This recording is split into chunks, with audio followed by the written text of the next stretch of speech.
vocês alguns momentos da minha vida. Nasci num sítio na Holanda, em 1939, meses antes da Segunda Guerra Mundial. Sou o segundo filho de uma família de 11. O sítio de 16 hectares era orgânico e sustentável, usando lenha para aquecer o fogão, implementos com tração animal e o leite era tirado à mão. Desde criança fui ajudando no sítio e na juventude trabalhando e estudando agricultura. Com 25 anos fui da Holanda para Canadá, onde trabalhei durante 2 anos na agricultura mecanizada. Em seguida, em 1965, fiz com um amigo uma viagem de Fusca do Canadá para o Brasil. Dormimos no Fusca e preparamos nossa própria comida. Em 6 meses, passamos por 16 países. Até dormimos dentro das ruínas dos Incas. Após rodar 40.000 quilômetros, chegamos ao destino, meus tios que emigraram para o Brasil. Conheci então a Tini. Temos 3 filhas e genros e 2 netas. Na minha juventude, chegou ao sítio dos meus pais na Holanda o primeiro agrotóxico, um herbicida. Ficamos muito felizes com isso. Arrancar o mato à mão demorava dias e pulverizando apenas algumas horas. Aos domingos, quando encontrava a galera, a gente olhava quem tinha as mãos mais amarelas de herbicida. Quanto mais amarelo, mais moderno, mais pop. Aqui no Brasil, entrei na agricultura de grande escala. Entrei para valer no uso de agrotóxicos, para combater pragas usando inseticidas, para fungos, fungicidas, para matar ervas daninhas, herbicidas. Me tornei especialista em veneno. Importei estes livros com descrição sobre centenas de agrotóxicos, bom para qual praga, dosagem e o grau de toxicidade de cada um, o chamado LD, dose letal. Tem agrotóxico em que 1 milésimo de 1 grama é suficiente para matar um coelho. Quero contar aqui alguns acidentes que tivemos com agrotóxicos. Posso, na verdade, falar por horas. O irmão da Tini foi intoxicado com vazamento de uma máquina costal de pulverizar. O veneno entrou nos rins. Ficou por muitos meses na cama. Melhorou, mas até hoje sofre com problemas nos rins. Certo dia, plantando bulbos de flores, colocamos o agrotóxico Granutox por cima dos bulbos para matar pragas. Atrás vinha uma pessoa com burro e implemento para fechar os sulcos. No final do dia, o burro caiu morto. Tinha cheirado o agrotóxico o dia inteiro. Por sorte, o trabalhador estava com o nariz um pouco mais alto. Lembro-me de um ano, quando usamos o veneno Lanate misturado às sementes de milho, que tivemos que levar 3 pessoas para o hospital por intoxicação grave. Sem falar dos efeitos na natureza, matando peixes, pássaros, matando as abelhas, etc. Tudo isso mexeu muito, mas muito comigo. Fiquei sabendo de onde vierem os agrotóxicos, das guerras, das sobras dos venenos que estavam destinados a matar o inimigo. Para se proteger da guerra, começaram a usar máscaras protetoras. As mesmas máscaras usadas na guerra são usadas até hoje na agricultura convencional. Iniciamos então o manejo integrado de pragas, o MIP, MIP, que é a integração do uso de produtos biológicos e químicos. Isso ajudou em diminuir a quantidade de agrotóxicos que são usados até hoje, que a gente usava na época. Mas ainda é chocante a quantidade de agrotóxicos que são usados até hoje, com tratores, avião e esse material bélico. Assim foi crescendo em mim a consciência do absurdo de pulverizar veneno em comida. Mesmo que o nome veneno foi mudado para agrotóxicos, depois de defensivos agrícolas e agora fitossanitários. Quero mostrar de maneira mais concreta o que acontece na lavoura com nossa comida. Tenho aqui um prato com uma salada feito orgânico, que é do jeito que a natureza faz, lindo, bonito.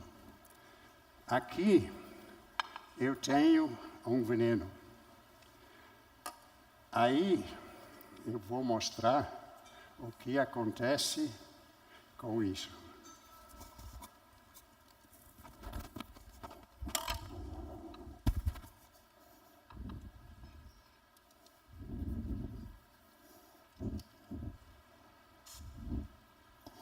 Aqui,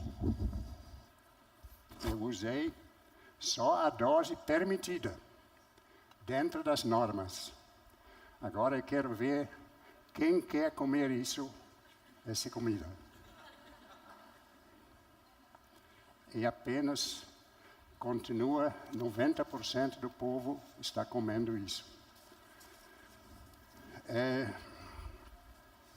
Por ver o quanto é absurdo colocar veneno em comida, eu queria a todo custo produzir orgânico, sem agrotóxicos.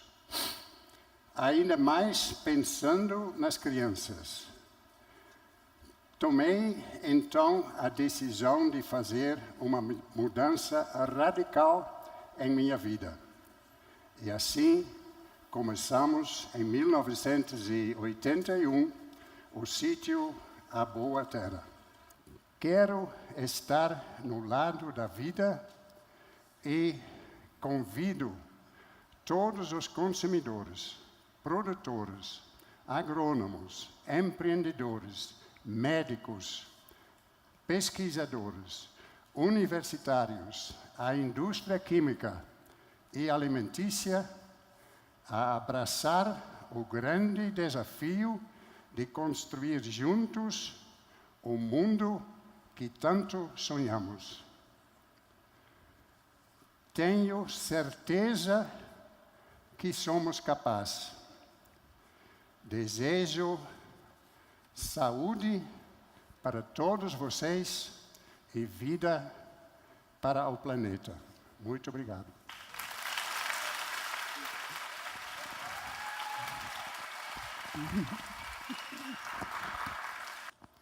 Boa tarde a todos.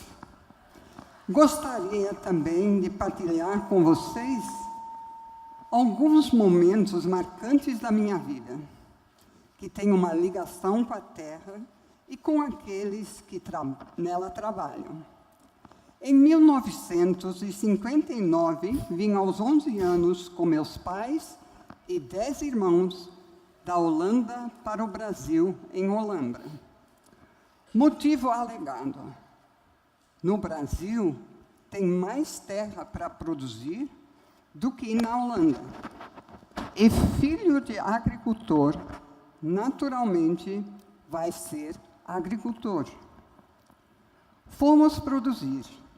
Os primeiros anos aqui foram muito difíceis. Produzimos 1 hectare de ervilhas maravilhosas. Mas o preço era tão baixo que não compensava colher. Imagine o que aconteceu.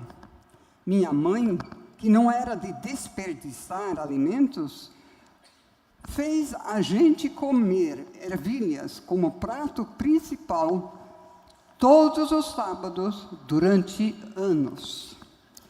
Da mesma forma, perdemos 1 hectare de beterrabas lindas.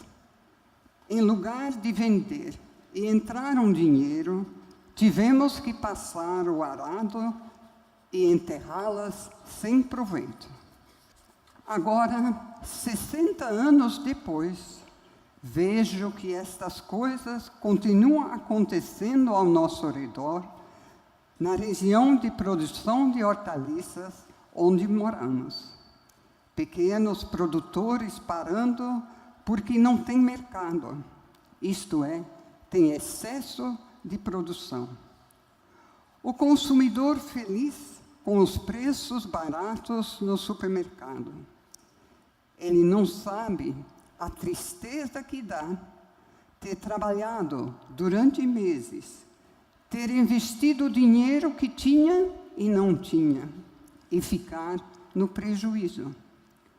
Por desespero, com as dívidas do banco, ter até produtores se suicidando. O consumidor não sabe o custo social dos preços baratos. O barato sai caro em muitos sentidos. Para ilustrar isso, quero contar outra história. Ao chegar no Brasil, vi algo que não tinha na Holanda. Caminhões cheios de pessoas com chapéus de palha, de abas largas, roupa rasgada, ou cheio de remendos, vindos da cidade para trabalhar na roça. Demorou para meus olhos enxergarem que estes chamados boias frias eram pais e mães de família, eram filho e filha, irmão e irmã de alguém. Anos depois, conheci uma mulher alta e negra, Dona Ernestina, um amor de pessoa. Morava em um casebre sem sanitários e água encanada. Tinha mais de 60 anos e ainda trabalhava como diarista nas diferentes fazendas e sítios. Tinha o sonho de ter uma casa própria. Aí eu vi e senti as mãos calejadas dela. Eram muito duras. Então me toquei de quantos anos de trabalho duro na roça, produzindo alimentos, e com todo esse trabalho, todo o seu esforço, nunca conseguiu ter uma casa. Algo não era justo. Ela morreu sem realizar seu sonho. Isso me tocou muito. Me fez liderar um movimento de mais de 100 famílias, a maioria trabalhadores rurais, para construir suas casas próprias em Mutirão, em Itubi cidade que fica ao lado do sítio. E para lembrar de Dona Ernestina e de todos que trabalharam muito e nunca tiveram posse alguma, ela recebeu nome de rua no bairro da União. Assim, quando compramos alimentos ou qualquer outra coisa, é bom pensarmos nos rostos que estão por trás. Pensar numa nova economia, onde o valor máximo não seja o mais barato. Uma economia onde, de alguma forma, existem laços, onde sabemos que o sistema de produção e comercialização é humano e justo. Vi uma vez a missão de uma rede de supermercados onde constava oferecer o preço mais barato para os consumidores. Mas como ficam então os produtores e os trabalhadores? Por isso, no sítio A Boa Terra, escolhemos a entrega de cestas em domicílio e buscamos clientes fiéis para poder planejar e vender o que se produz sem desperdícios e para uma relação mais próxima entre produtor e consumidor. Quero compartilhar ainda uma última experiência de quando ainda morávamos perto de Olambra. Certo dia, ao final da tarde, Job chegou em casa e colocou uma pedra em minhas mãos. Era um machado indígena que tinha sido encontrado preso na grade que tinha gradeado a terra. A pedra era a prova viva de que séculos ou milhares de anos atrás, índios moraram neste lugar. Tinham tirado seu sustento deste lugar onde nós agora tirávamos o nosso. Tinham manuseado essa ferramenta que eu segurava em minhas mãos. Pedra sagrada que, com uma clareza fulminante, me fez compreender que nós passamos e a terra fica, que ninguém é dono ou proprietário da terra. Podemos ser seus zeladores. Muitas gerações depois de nós virão. E para terminar,